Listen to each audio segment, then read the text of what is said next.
सामीन अस्सलाम वालेकुम, बल्कि सामीन और नाज़रीन अस्सलाम वालेकुम। जी हाँ, तहज़ीब टीवी का प्रोग्राम क्लासरूम, और क्लासरूम में हमने, अगर हम सीक्वेंस की बात करें तो पिछला जो हमारा प्रोग्राम था उसमें हमने मौलाना हाली का जो इंटरमीडिएट बोर्ड कराची का सिलेबस है, जो उर्दू लाज़मी का, उसमें साल अव्वल में मौलाना हाली का सबक जो सर सैयद के बाद दूसरे नंबर पर से इस फ़हरिस्त में शामिल है। तो उसके इब्तदाई जो इक़्तिबास है उस पर बात की थी हमने। और इसकी अहमियत ये है कि जब आप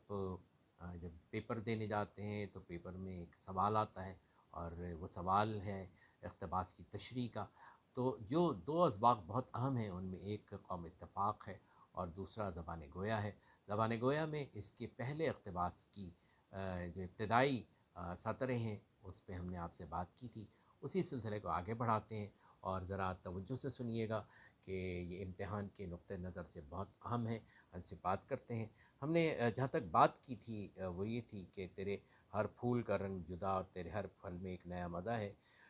कभी तू एक साहिर फुसुसाज है जिसके सहर का रद है न जादू का उतार। तो ये बताया था कि ज़बान जो है उसका जादू ऐसा होता है कि सुनने वाले पूरी पूरी ज़िंदगी उसके जादू में, उसके सहारे में गिरफ़्तार रहते हैं। और ये ऐसा जादू होता है कि किसी भी तरीक़े से कितना भी समझाया जाए, ज़बान से जो कुछ कह दिया जाता है, ये ज़हनों में जो उतार दिया जाता है, बाज़ औक़ात तो उसका असर कभी भी कम नहीं होता। लोग सारी ज़िंदगी उन लफ्ज़ों की की हुर्मत में, या उन लफ्ज़ों को की इज़्ज़त में, या उन लफ्ज़ों की कदर करते हुए, उन लफ्ज़ों का एहतराम करते हुए सारी ज़िंदगी जो है वो उन लफ्ज़ों में क़ैद रहते हैं और कभी उससे बाहर नहीं निकलते। फिर इसके बाद कहा कि कभी तो एक अफ़ी जाँगुदाज़ है जिसके ज़हर की दारू न काटे का मंतर। इसका मतलब ये है कि कभी तू जो है एक ऐसे ज़हरीले साँप की तरह है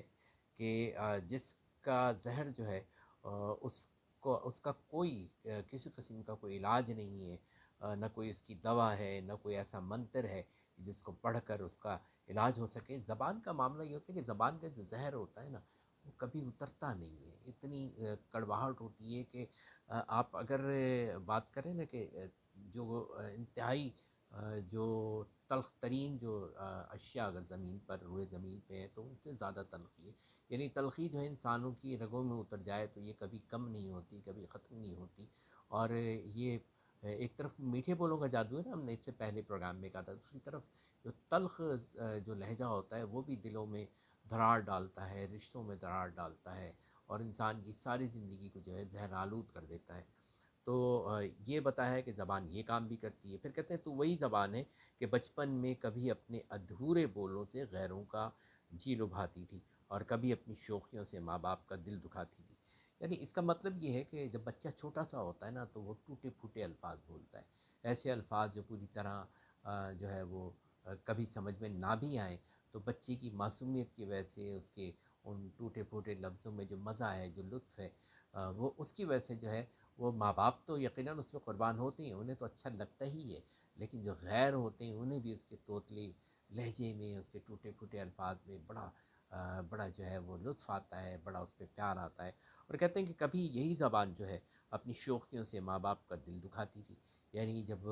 औलाद बड़ी हो जाती है तो अपनी शोखियों से, यानी शोखियों का मतलब ये अपनी शोखी में, अपने हंसी मजाक में माँ बाप की परवाह ना करना है। ऐसी बात कह देना जिससे माँ बाप का दिल दुख जाए और आपको परवाह ना हो, आपको पता ही ना चले कि आपने क्या कह दिया। तो शोखी में आपको तो शोखी महसूस होती है ना, आपको तो यूँ लगता है कि जैसे आपने कोई ऐसी बात कह दी कि जिसमें सब हंस पड़ेंगे, या आपने बड़ी कोई तज़हीक वाली बात कह दी, यानी ऐसी बात कि जिसमें मजाक उड़ाने वाली बात है, हंसी मजाक की तरह उड़ाने वाली बात है, तो उससे माँ बाप का दिल दुखता है। तो कभी ये ज़बान ये काम भी करती है। फिर कहते हैं कि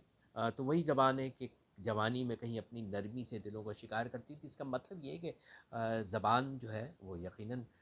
जब आप मीठी ज़बान इस्तेमाल करते हैं तो जवानी में तो आप भी समझते हैं कि किस तरीके से ज़बान से जो है दिलों का शिकार किया जाता है, किस तरीके से लोग जो है आपकी गुफ्तगू का शिकार हो जाते हैं। सारी ज़िंदगी के लिए जो है वो फिर आपके लफ्ज़ों में क़ैद रहते हैं, या फिर कहीं जो है आपके कहे हुए लफ्ज़ों की वजह से कोई सारी ज़िंदगी जो है स्टक हो जाता है, रुक जाता है। और कोई आपके लफ्ज़ों के सबब आपका इंतज़ार करता है, کوئی آپ کے وعدوں کے پورے ہونے کا انتظار کرتا ہے، چاہے وہ وعدے سچے ہوں یا جھوٹے ہوں، ٹھیک ہے، اور کہیں اپنی تیزی سے سینوں کو فگار کرتی ہے، فگار کا مطلب ہے زخمی کرتی ہے، یعنی یہ زبان ہے جس میں جس خنجر کی طرح، ایک آبدار خنجر کی طرح، ایک تیز دھار تلوار کی طرح، ایک نیزے کی طرح جو ہے اس میں تیزی ہوتی ہے، جس سے وہ دلوں کو جو ہے وہ دکھاتی ہے، دلوں کو جو زخمی کر دیتی ہے۔ تو زبان کا یہ بھی ہے کہ زبان میں وہ تلخی ہوتی ہے، وہ تیزی ہوتی ہے، وہ ترشی ہوتی ہے، یہ تمام چیزیں، اور زبان میں وہ دھار بھی ہوتی ہے کہ جس سے وہ دلوں کو کہتے ہیں نا کہ کاٹ دیا، کچھ لوگوں کے لفظوں سے دل کٹ جاتے ہیں، تو یہ صورتحال بھی ہوتی ہے۔ اور پھر اس کے بعد جو ہے لوگ ساری زندگی آپ کے لفظوں کی چبھن کو، آپ کے لفظوں کی کاٹ کو محسوس کرتے ہیں، زندگیاں لوگوں کی تباہ ہو جاتی ہیں۔ تو اس کا مطلب یہ ہے کہ مولانا حال یہ بتانا چاہ رہے ہیں کہ زبان